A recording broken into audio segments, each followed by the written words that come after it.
সবকিছু ক্ষমা করে দিতে পারেন। তিনি হচ্ছে অসীম দাতা, দয়ালু তিনি।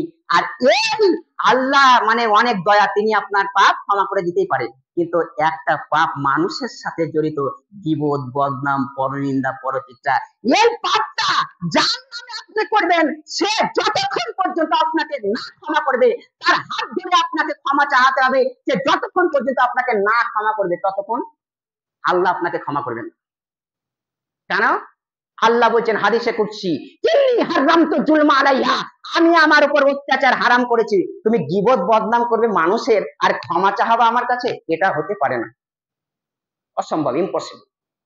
যাও তুমি যার কাছে গীবত বদনাম করেছো, চুগলখড়ি করে বেড়াচ্ছ, তার কাছে হাত ধরে ক্ষমা চাও। সে যদি ক্ষমা করে আমার কাছে ঠিক আছে। কথা কি বুঝাতে পারছি আপনাকে?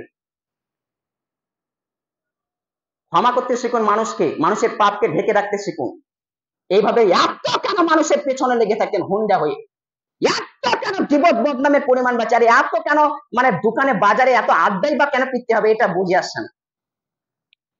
সংশোধন হন, মানুষে বুঝবে।